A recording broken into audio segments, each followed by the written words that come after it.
Ladies, gentlemen, gamers, and fellow Tower of God lovers, and anime watchers, and mostly anime haters.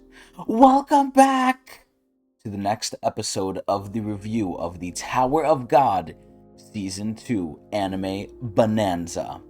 It is I, your lovely host with the most, Chris Allen, and with me today is actually nobody.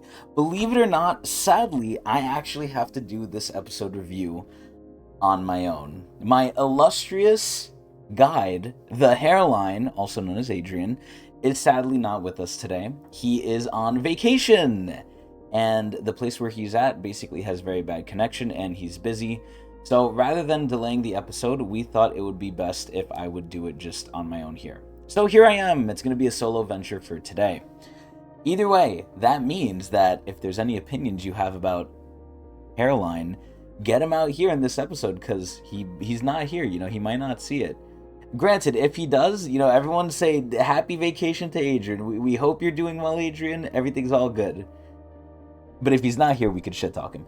Either way, though, we're here to review episode 17 of the Tower of God anime season 2 episode, aptly titled Funky. So to get the, I guess, elephant out of the room, and again, I say this mostly every time, right? But obviously we are reviewing this anime on a curve. This is very much, we've said it before. Well, by we, I mean I, right? Because it's only me this time. I've said it before, and I'll say it again.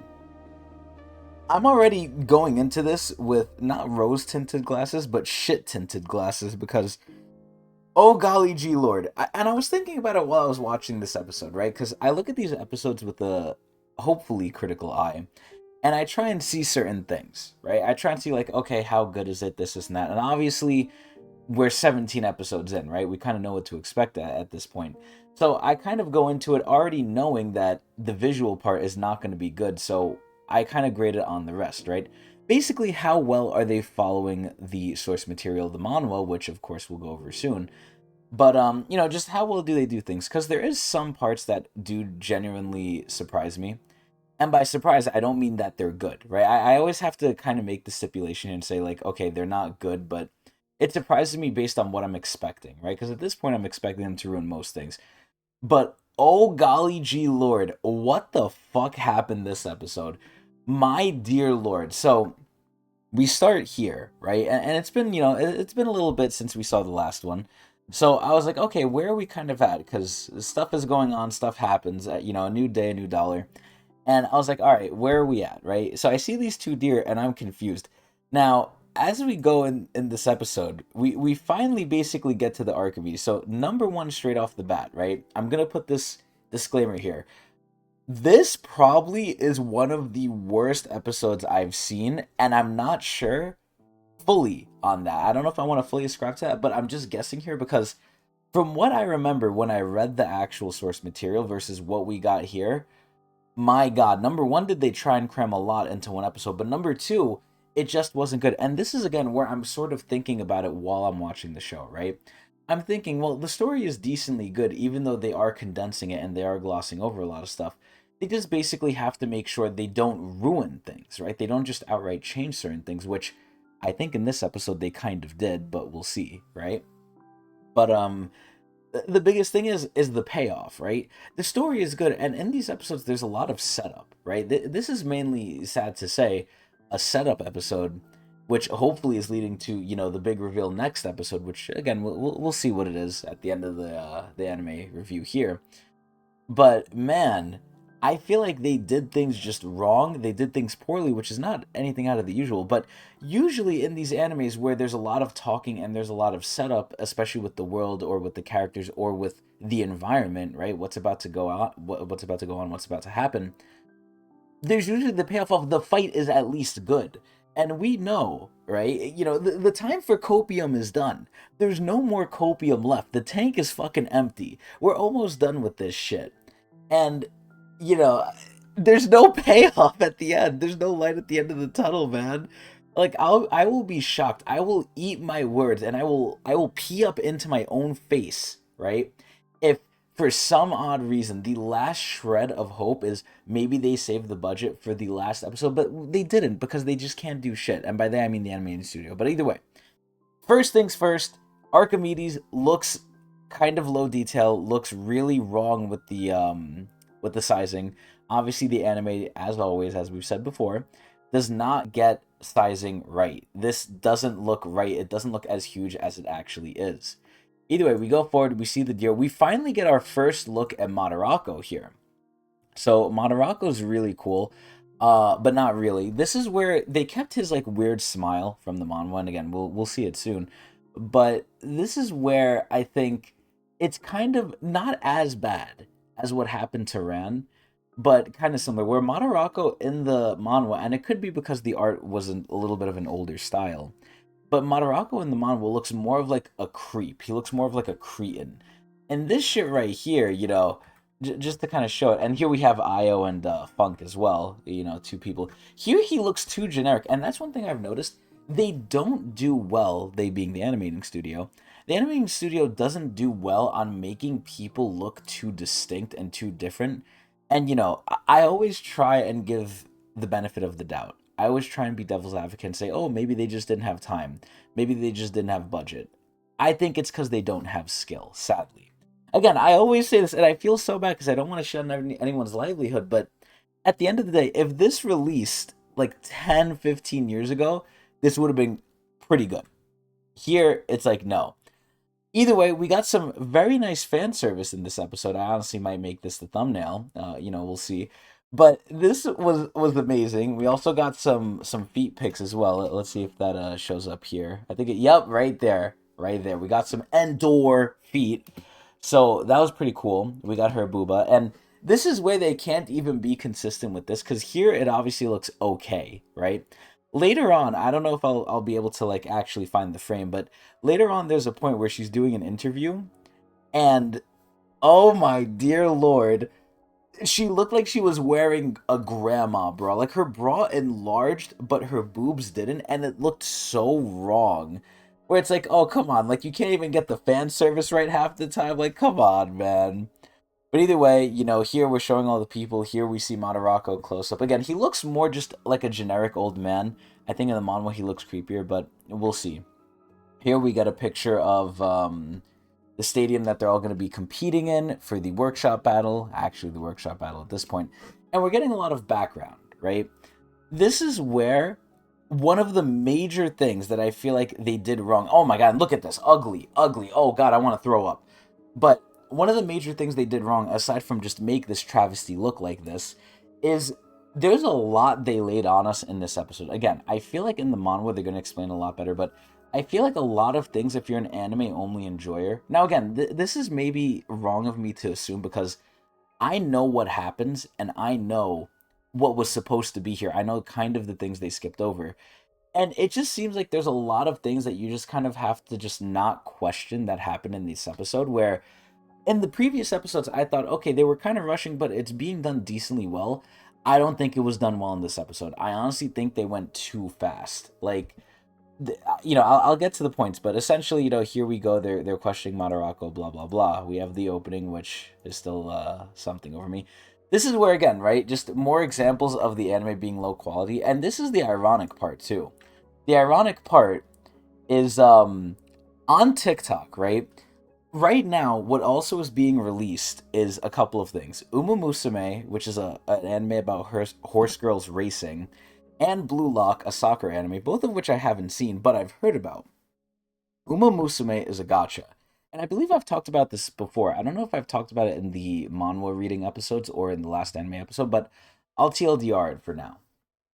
Essentially, Uma Musume is a gacha, and it made a lot of money, and they made an anime for it, and the animation is fucking insane. Blue Lock is a manga about, again, soccer, and the animation is extremely fucking terrible and poor.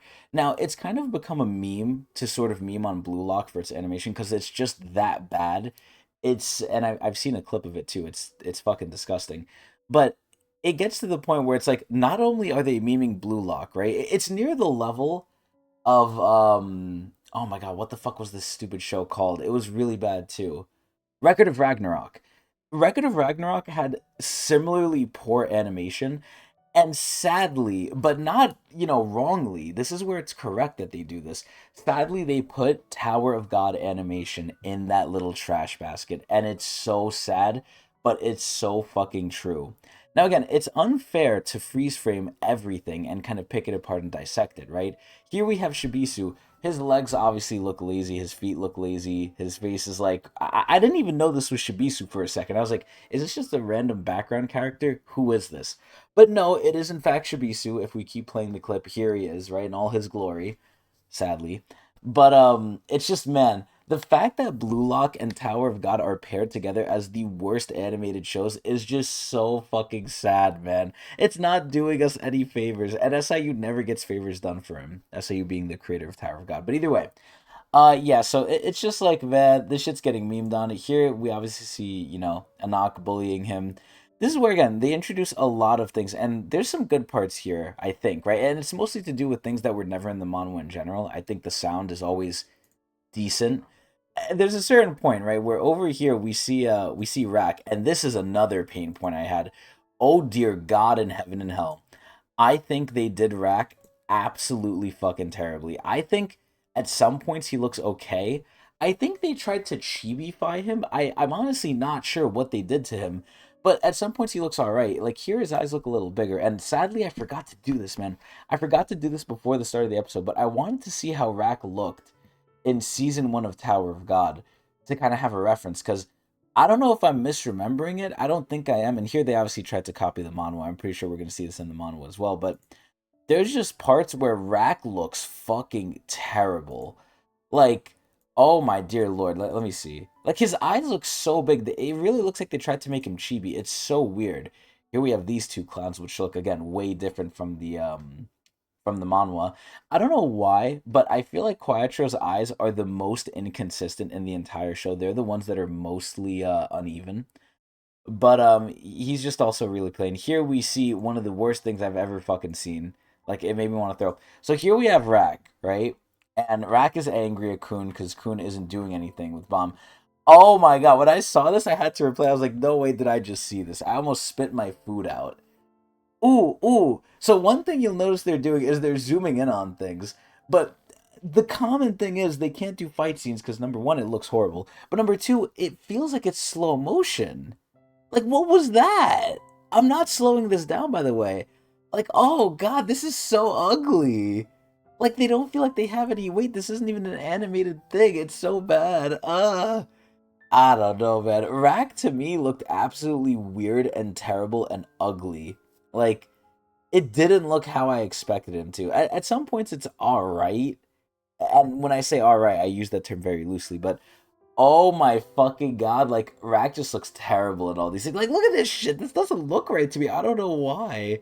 It really doesn't look right. But either way, oh my god, look at his head. It's so weirdly shaped. But yeah, so, oh my god, look at that shit. Ew. Ew, it looks so wrong. Ew. And there's a couple of points of comedy, right, where they're holding Rack back. I'm trying to see if I can find it here, but right here, this was actually pretty funny. And again, the sound I think is one of the few things they really don't fuck up because there's nothing to fuck up. There was no sound in the manhwa, right? But this is one thing that's pretty funny. We have Rack just getting lit on fire here. Like, it's very subtle, but you hear him go, ah! Like, it's really funny. But aside from that, that's like one of the few good things where at a certain point too, when Rack first showed up, he sounded like a fucking horse. It was so weird. But either way, constant of the same shit, low quality and stuff. We're getting some Kun backstory, which I don't remember, and we're gonna see it because this is a reminder for me as well.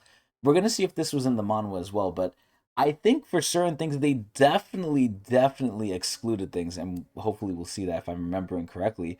But I think they're also adding things to like this little Kun lore here, which honestly kind of added nothing, but it was a little weird. We'll see if this was in the original, but this was whatever. And they're moving really fucking quickly with the story. Dan to me looks weird, by the way. Like this is a common like pose I've seen in anime from stereotypically fruity characters as well. The main person this reminds me of, ironically enough, is Liron Littner from the Gurren Lagann series.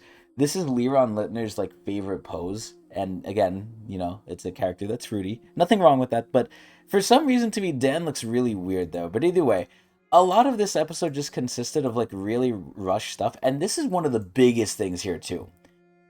I thought I missed an episode or something. I thought I skipped over something because I was like, okay, where the fuck is Hots? Why is he here? What is he doing? Right? And from what I remember in the Manwha, and we'll see it in, a couple minutes as well. From what I remember, he's here for, I think, a reason, or at least we see a little bit more of like the roaming around of what he's doing. And he's on his phone because he's asking Emily a question, but they don't show any of that here. Like, he's just here. You don't know why. And another thing that's a complaint that I had was the game and just the explanation of things seems very confusing and not fleshed out. And it's like, I don't know how anime only watchers could make sense of this. It honestly feels like you either have to just ignore it and forego it, don't question it, or you're just going to get confused. It's like the whole system of the game they're doing with all the points and stuff. It's like, oh, where did they get the points? Who are the leaders? How do they decide these things? How are they betting? How are they winning? I feel like things were not explained very well at all. And again, with this whole Hots thing, kind of moving back to this, why is he here? What is he doing? Right? It's like, obviously he gets caught. This looks terrible as well. It looks really weird. The voice acting is pretty okay, right? Like, again, the audio side is always decent, but here we finally see who we find out to be as Beta. We don't know who he is. We don't know what he wants. We obviously get some hints in the episode, which I hope those are in the manhwa as well, because they like to move things around. But Beta is Beta. He's here, and we're going to find out more about him. But either way, Hots is sort of fucked up. And here we finally see Emily. And this is where I'm talking about, like, scale. I think they did Emily's scale really well. And again, this is where the music ended out really good here. So I'll end up playing it right here.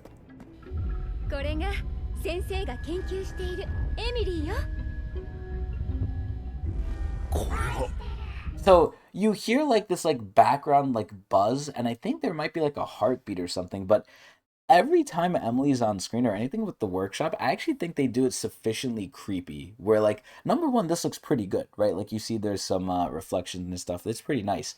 But just the sound is the only thing that, again, I just can't really fault. But we're getting further along Emily's thing, and we could see this shit is huge. I was like, oh my god, wait, this shit is actually really fucking big.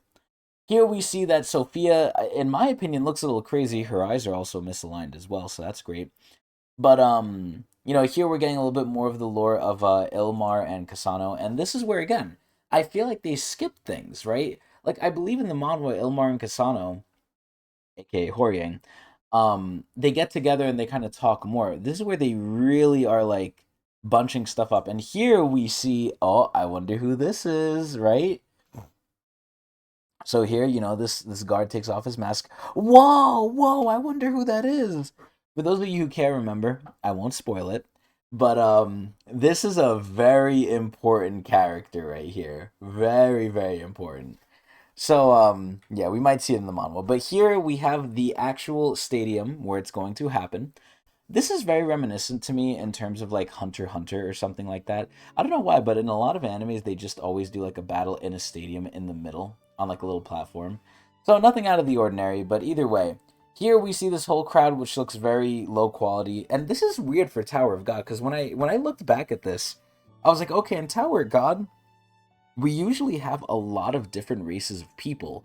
And here it just looked like humans, and I was like, that's a little weird. So again, I gotta look back and see, well, we're gonna see soon, if in the manhwa it's like that. But either way, here we have Bomb, we have more confirmation that he's a nice guy. The story again, I think they kind of fucked it up, because I think they did change some things, especially in the beginning here. I forgot to go over it in the beginning, but they say Funk and Io, the red and blue guys here, who are running the workshop, they said, Madarako more specifically said, oh, you guys made the white heavenly mirror and blood Tamara. I don't know if that's true. I'm assuming it is, because if they get that wrong, if they just outright lie, I'll be shocked, but I didn't remember that. But either way, here we have Novik just glazing Bomb. So Bomb and Kun both got a lot of attention this episode in terms of like their characters. As much attention as you could give them in a 20-minute long like thing that's already rushed. Here it's like, oh man, this just looks so ugly. And this is like such a tropey thing. They're saying like, oh yeah, Shibisa's like, oh, where's Kun? You know, oh man, the walking doesn't look good. Also, by the way, look at this shit, right? Look at this shit. I don't know where Shibisu's looking, because he's not looking down at her. He's just looking to the left. It's like, did they forget Anak is small here? It's like all these details. Shibisu's just looking straight ahead, like weirdly. Again, it's small nitpicks at this point, but they haven't earned my peace, right? They haven't earned like me not doing this, because now I'm gonna be overly critical because of how it is. And here, oh, I wonder who this is. It's so weird, man. It's so weird. But yeah, so as we move on, here we see the game, which again I thought they explained kind of terribly, and they don't even like describe who the leaders are, who's here. I think in the manhwa, and again we're gonna see very soon that they do. Here we have Prince in a little sailor outfit, which is pretty fucking funny. And again, we just don't see like the midway point where it's like, oh, what happened, right? And obviously we can assume here, like, oh, this is a very hyped part in the manhwa where you're like, oh shit, right? What's going on? Here we have Missing, or as they like to call her, Mana. She's kind of lost her mind, right? And that's basically how the episode ends. Overall, again, right? I'm just gonna keep saying the same things. Quality wise, terrible. Pacing wise, I don't think it was that good. I think either they like skipped over too much stuff, or they might have even changed some things. Who knows? But just like there's no payoff. Like there's really no payoff. It's like I'm waiting for the good parts to come, and when they come, they're just shitted on and ruined. But you wouldn't know that if you're an anime only watcher until we get to this part right here. So now we're up to the manhwa review. So basically, I think this episode was really, really poor. Not much happened. It was more of a setup episode, but even with the stuff that they were doing, it just feels too like quick, man. Like especially the HOTS thing. It's like, wait, where is he? Why is he there? What's going on? How is the game working? What are the rules? Right? These things are so glossed over. It really gets me upset. But another thing that should get people upset, and one thing I will apologize for, is last time we actually didn't finish reviewing all of the manga panels. So this technically should be in last episode. And again, apologies for not showing it because I don't want to scroll too far and show a spoiler. But we're going to do it now. So basically, from last episode, we're going to see how much better this looks. Again, the backgrounds in the anime are usually better, but I don't think it's a bad thing in the manhwa. In the manhwa, it's not terrible that this is like not as detailed as the anime, because if you're adding more detail in the background, but there's no detail anywhere else, what does it really matter, right? But here we have Endor basically beating the shit out of all the things, which we saw last time. Here we have Traveler, and here she just kicks the shit out of him. Hopefully he got a nice look. Who knows, right? Here, though, she's, like, trying to find out, like, oh, what's going on? I know that it's Juvial Grace. And he reveals it's the 25th bomb. So we're not going to linger on this, but this is basically where that's what we missed last time. Going to the Archimedes. Either way, now we're at this spot. So here, ironically enough, even though I think it's very smoothed out here. We see like the little deer and everything. I think just the way that it looks just way cleaner, way better. And I'll try and get a comparison here, side to side here. But man, the Archimedes, like, it's cool that they zoomed in on the deer and all. Like, who really cares, right? Like, okay, the eye looks cool, right? I wonder how much of the budget this fucking took. But here we have the Archimedes just floating here in the distance, if I can get to it. There it is, right? It looks a little bit like more just a different shape. Like, you could tell it's the Archimedes, but there's something about it here where it looks cleaner. And it actually has a more longer shape. Either way, though, the Archimedes is flying around. We see Io and Funk here. And here we have Madarako. And here you could see what I'm talking about. Madarako looks like a fucking demon. He looks creepy. And again, we're losing details in the anime, which I already think is a main issue, like in some of the other episodes. It is a huge issue, this one. We see his nicknames here, Gray Catfish Merchant Association Leader. And we know here that he is a high ranker, Madarako. He also looks a little bit like the penguin. He reminds me of the penguin. But here you can see he looks kind of creepy. Here you can see that these people just look fucking crazy, by the way. And he looks very devilish. Like, look at him. He looks like a demon you don't want to make a deal with. Like, look at this shit. And obviously we see they're doing some kind of deal. And here we see another view of Emily that I don't think we get in the anime as well. Here, they're laughing. And here's where you see just a lot more detail about the transaction they're doing. What does Madarako want? What is he giving him? I don't know why the fuck this guy has nipples. But again, you're seeing like more than it is in the anime. This just looks better, right? You see Madarako looking out over everyone playing, and then we get to the actual thing. I just think, oh my god, it just looks so much better. A lot more variety with the people as well. Here we see Verdi playing with her stupid fucking octopus, being stupid. We see some hot babes, which I'll be honest, right? I gotta say it when I see it. This image right here in the bottom right, it doesn't look too good, but it is what it is. Here we see Shibisu relaxing. I actually know it's Shibisu at this point. Also, he's wearing some cool swimwear. Ooh, we see some nice imagery though. And then here we see Anak and oh god, what the fuck is her name? Uh I think, oh god, they said in the anime too. Let me go back and see. Oh my god, I forgot her fucking name. What was it? It is May. Okay, so I didn't want to say a wrong name here. So we see May and Anak here. Anak beats the Chevim as usual. And this is where I don't personally remember, man. I don't think they showed her yet, but here's where it looks different. We see a lot of more imagery, and he's basically saying the same thing he said in the anime, we didn't do too well. And here again, the art is different, right? In the anime we saw like Anak wasn't really comfortable with May touching her. But in the manhwa, it just looks so much better, man. Like, she looks like so upset. Like, here she looks like, ugh, like she's like scowling. Here she just looks like, why the hell are you touching me, right? And then here we see Endor, pretty as always, right? And oh my god, I'm gonna see if I could get the actual scene where like her bra looked so weird. I think it's right here. Here her bra looks really, really big, and it doesn't fit her like her bust size. It's so weird. Also, these guys look like fucking generic as shit. Let me say it in a nice way. But oh my good lord, man. So here we see Endor. The guy looks kind of the same here, but either way, they're interviewing her. Looks, oh, who does she see there? Ooh. And oh my god, look at this panel. Look at how good this panel looks with her eye, her scheming eye. And here we see she's being a little bit of a Princess of Jahan. She's like, yeah, don't talk to me. Here this guy looks way, I don't want to say cooler, but he looks way different. Here it looks like, again, I don't want to say chibi-fied, but it looks just like too happy-go-lucky, where here it actually looks like serious. Like, look at the difference here. This guy just looks like happy and kind of like kiddish. I don't know, man. I don't know, but either way. Here we see the Forbidden Intruder Jail. Hilarious name, by the way. And we could see Endorsi trying to get in here, right? And she's trying to use her privilege, which obviously it's working. We didn't see any of this in the anime, right? At least I think we didn't. Wasn't Dorsey in there? Because we did see Traveler, right? And this is where they kind of showed Endorsi giving him in, which was not in the manhwa as well, right? That's something that was, I think, completely new, unless we get to it right after here. Excuse me. But yeah, we can see that in here, Endorsi never even went in there. That's something they completely skipped. So I guess this is where they kind of changed it, right? So here she's questioning him, and she just kind of leaves when she doesn't get what she wants, right? This is where he reveals, and this is where it's a major change that I think is really... At the end of the day, they're getting to the same end point.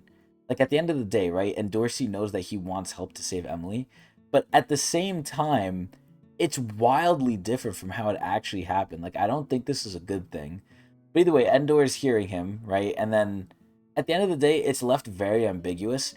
From the way it looks in the anime, it looks like she just left him and like that's it, she's never going to see him again because she just handed him in. It's just like they change big things like that. I would say that's a decently big change. Either way, we get to Rack here. Rack here looks a lot more not chibi in a way, right? Rack looks angry. And that's basically the end of that chapter. So let's go to the next one. So here Rack is sitting, looks a lot more square, a lot more serious. And, they talk. And he says, yeah, I spoke with Hwaryun. Big reveal. Wow. And Kun looks very, like, depressed and sad. Here, again, we see how much cooler Chang looks. Chang looks like an actual fucking adult. And then here we see that Kun and Rack are sort of still arguing. They're fighting. Rack looks way better here. A lot more, I think, serious. Here he looks a little chibi, but either way, we're seeing the fight between them. Not bad, right? This is where Kun's like, oh, man. He's saying piss off. They're a lot more mean in the manhwa. They're a lot more dark and a lot more mean. But here we have... And it looks way cuter in the manhwa, too. Here we have Yiwa lighting him on fire initially. So again, they changed the position of that too, but that doesn't really matter. It's a very small thing. Here we have Wang Nan being the OG-san that they call him, and he goes, and again, just look at these panels, man. Look at how beautiful it is. Here we have Wang Nan basically giving him a pep talk, and then Rak is basically toasted, but he's fine. And this is where they're just not showing all these details. They're trying to show Yua being nice to, and he looks angry. He's like, "No, get that out of my face. It's blue. Looking at this blue thing makes me angry." Like it's so funny. Oh my god! And look, he listens to fucking to Yua because she's like angry. He's like, "Oh shit!" So he eats it, right? And then he calls her a cat-like turtle, something that, again, sadly we don't see. Here we see Dan in his actual right form, not looking weird. And then we get some more information about Kun here. And I don't think that we get this. I think we get this in Rak's POV, but not to Dan. I think we get it with Rak to Kun, but let me make sure.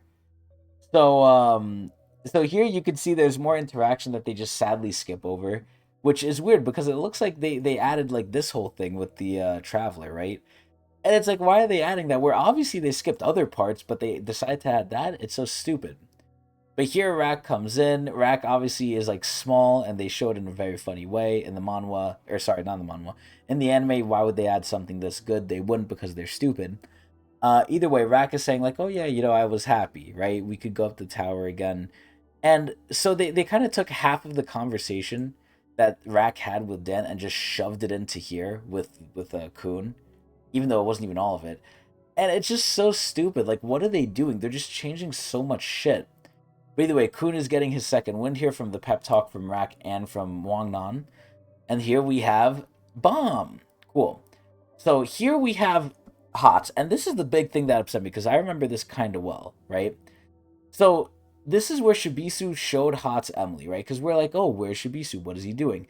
This is giving a lot more context. He's trying to get a new fucking sword, by the way, right?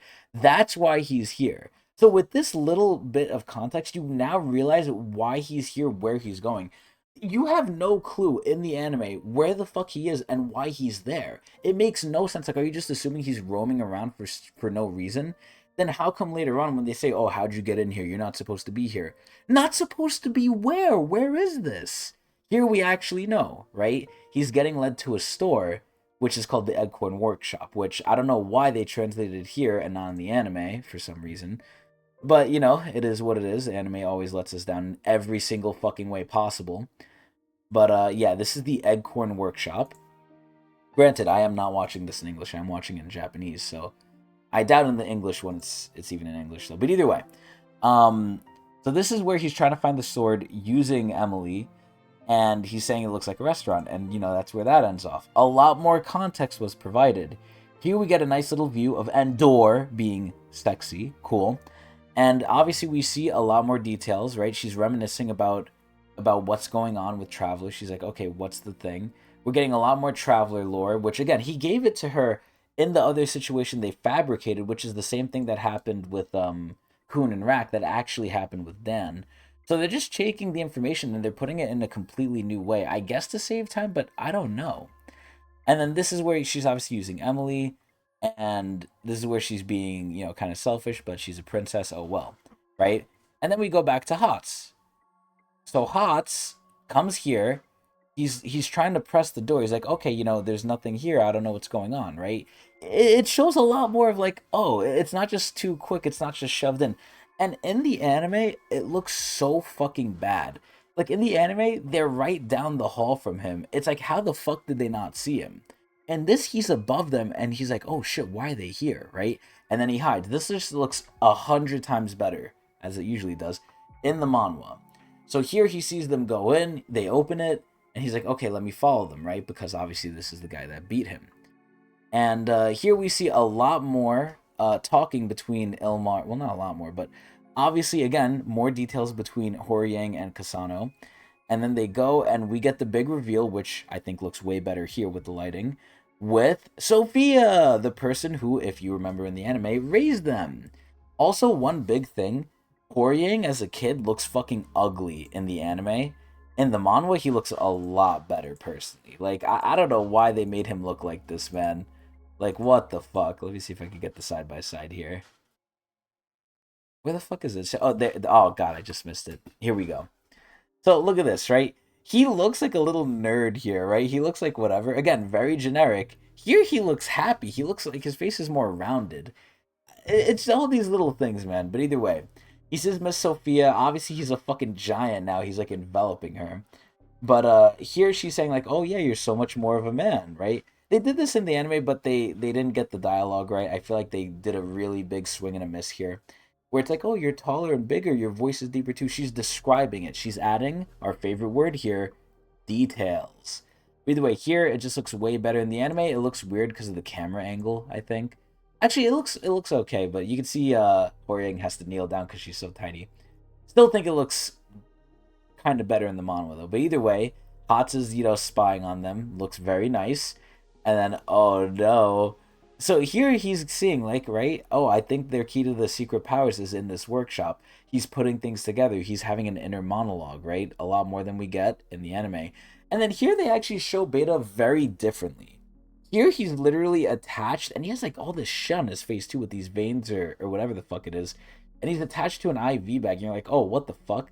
Very different in terms of how he looks. And here you could see Hats is trying to get his sword. He can't because he doesn't have one, right? In the anime, it looked a little cringe.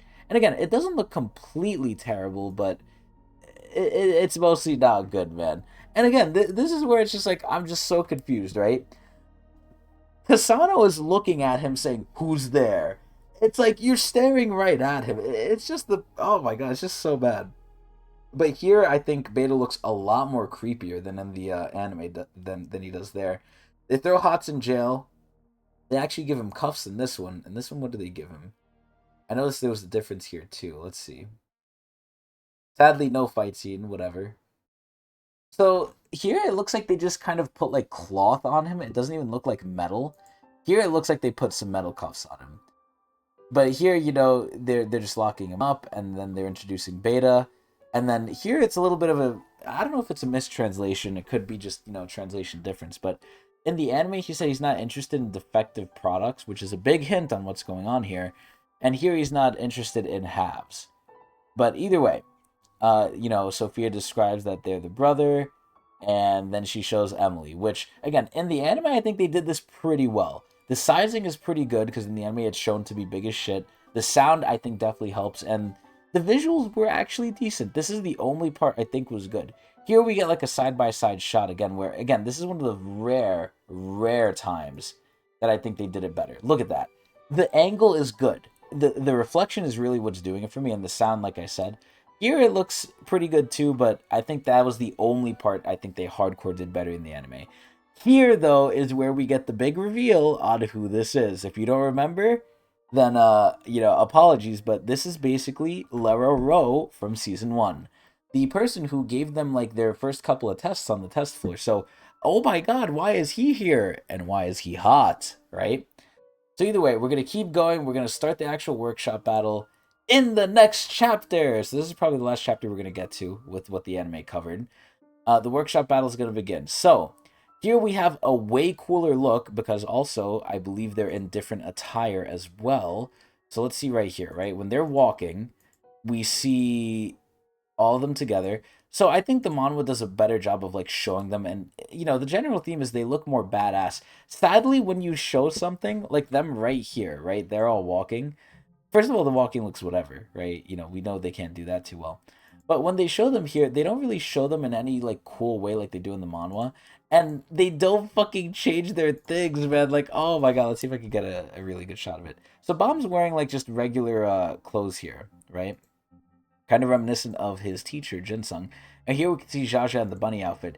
Here, again, they changed clothes, kind of. Here we got a nice view of Reflejo, or as they say in the anime, Reflejo. Here we have Ran, Jaja looking different. And then here we see, I think the, oh, and look, here we see actual other people. I believe these are the people who are actually going to be in the game, so they did reveal them earlier. Here they look kind of cool. I'm a little scared when we see them in the anime, but here the kid comes up to them, right? But already we could see the crowd is a little bit more varied than it was in the anime. Here they go up, right? And Reflejo's like, oh shit, right? Like, what are you doing? Like, Reflejo's like, oh wow. But he lets it go through. This kid looks pretty simple, but that's fine. And then he says, what happened to him, right? Like, oh, please, please end Jihad being cruel. And Bomb was like, oh shit, right? Here we see a lot more people as well. We see Ron May, and then we see Viviogla, whoever the fuck this is. Again, just a lot more of details. And they show a little bit of the other guy, the mad dog they've been mentioning in the episode, Varagarv. And this is where, he's getting some glazing. May is glazing him, right? Him or the Slayer nominee would probably be dead, right? A lot of hype is generated here. Here we have Zsa Zsa visiting Bomb. We did see this in the anime. I think Zsa Zsa looks absolutely beautiful. I think in the anime they didn't do her terribly, but she's done pretty well in the anime. But here, sadly, she I don't think she has the same outfit, but if she does, then the outfit in the manhwa looks 100% better. There's a gradient here. And here she finds out, wow, Bomb is a really nice guy. And look, you can see, like, she's kind of like, she doesn't really know what's going on. She's like, man, what do I think of Bomb now that he's trying to riz me? Even though he's not. That's the magic of Bomb. In the anime, I don't think it landed too well. I think, you don't really see her being as emotionful. Like, in the manhwa, you see, like, oh yeah, like, now she doesn't know what to think, right? In the anime, she's just kind of like, oh, whatever. Like, this is a nice scene, and it's a nice shot, but it doesn't do the same thing as this does, where it's like, oh, here she looks like a little questioning. But here, Nova comes to her and is like, oh, Bomb's different, he's cool. Here we see Rack actually looking cool as shit with the cape. Let's see if I can get this scene right here. This shit looked fucking stupid when I saw this. Let's see. Zsa Zsa looks cute, though. I gotta say, the anime does her, like, decently well. So we can see Rack right here. Again, he looks chibi-fied. Like, this, he looks cool. His arms look a little, like, emaciated, sure, but I mean, here they don't even look detailed at all, but it's like, damn, yo. Like, why does he just look so cool? It's like these little small changes.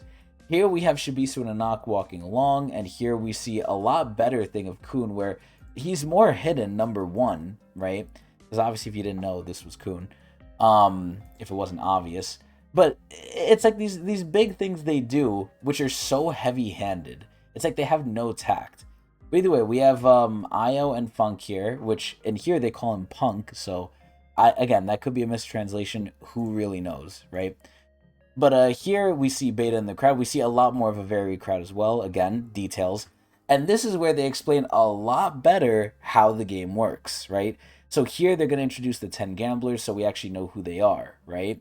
We actually see, and this is Mr. Mask, oh wow. In the anime we didn't see this. They're probably going to put this next episode. If they don't, I wouldn't even be shocked, because they're glazing over things, not in a good way. But here we see all of them, right? Not that most of them even matter. This guy's eyes are also, like, not aligned for some reason, but I think that might be intentional. In the anime, it's definitely not. But, here they get just a lot more details. And here we get some comedy, right? We see, I believe this is Hots in the thing, and he basically needs to go to the bathroom. But either way, they called the game something different. They call it Plug, where I think in the anime it's Capture the Flag. Same premise, not a big deal, but they're just getting everything wrong as usual. And then here we see the teams, and, Wangnan's happy. He's like, oh, yeah, we could see them, whatever, right? And now they're going to start betting, right? And this is where, again, they give details here. They didn't give this at all in the anime. It's just so terrible. The initial money given to you is 500,000 points per leader. The more you bet, the more of an advantage you will get, at the team tournament, so be wise and careful, right? This is where in the anime they say, oh yeah, the points can influence the game. But they never say how. So it's like, okay, you could be greedy and you could lose it all, or you could gain big, right? You could gain, like, a better position in terms of, like, picking. So again, we get this part in the anime, but we don't get how we get to here, and it's horrible. It's, like, so bad. Either way, the doors open, and Wangnan and Arkraptor are here to save them. Here we see Prince just fucked up. And then here, they don't shy away from the violence here, right? Here, Miss Sang is like, oh shit. And this is where it didn't make sense to me, right? In the anime, they kind of added some fluff, but it was bad fluff. And it's like, Prince is just standing here. He's like saying, oh no, run away, run away. But he's standing here saying that, and also it looks way better in the manhwa. Like, come on. But he's just standing here. It's like, oh, is she behind him? You know, what's the threat here? And when the threat shows up, he's not really running away. Here, it's a lot more quick, right? Like she just shows up before he even like, you know, while he's saying. In the anime again, it just feels slow. But here, Missing comes out. They did it okay in the anime, but God, in the manhwa, it's just insane. So I'll leave it here for fear that like, okay, no, never mind. That's the end of the chapter. Cool. So they ended it basically 1-to-1, which is good. That means I don't miss anything by accident. But man, look at her. She looks like a demon here. Again, all these parts they just did wrong. There's no blood on the flag or the plug as they call it. There's too many inconsistencies, too many things changed, too many things different. Again, I don't think this looks terribly bad. It's not like they failed the thing, but this looks really cool. Again, it's the angle of the camera. It's just everything, man. It's fucking sad. Oh my god. Here she looks a little bit like a zombie. Here she looks like a fucking deranged maniac. Again, manhwa always better, but that's pretty much it. You know, I'm done shitting on the anime, but man, I feel like this is one of the worst episodes because there was so much context that I knew, right? Anime only enjoyers might not care because they don't know what they're missing, right? Hopefully with this, I'm rectifying that. And hopefully I'm convincing you to watch the manhwa, or sorry, read the manhwa, or watch me read the manhwa, whichever one. But it's just like, man, this was so fucking bad, right? There was like only one decently good part, and again, decently good in terms of the anime standards, not in terms of actual standards. And that's like the best part to me of this episode is when they showed the Emily sign. That's it. They skipped so much other shit. They didn't show shit. They changed shit around. They just added shit that was random. It is just shit, man, and it's upsetting. But either way, that's going to be my episode review. It's probably one of the worst episodes I've seen in the anime thus far. The love fight is probably on the same level because they changed so much shit in that fight as well, where like they just excluded things, same as here. They just exclude a lot of details, a lot of things. And I just imagine it would be confusing. And the love fight was depressing because it really set my expectations of like, oh, I thought this was going to be good and they ruined it. I know what to expect now, and even now I was still pissed because I don't think they've done it this bad before. This is like a new level of bad. And I already came in expecting it to be bad, so that should say something. Either way, the anime is horrible. We're still going to keep watching it. Hopefully Adrian will be here next time if he's done from vacation. Like I said, everyone wish him a happy vacation or talk shit about him since he might not be here. I don't know if he's going to see this. But either way, that's going to be it. This was terrible. I hope everyone enjoyed. I certainly didn't, and I'll see y'all next time. Eee!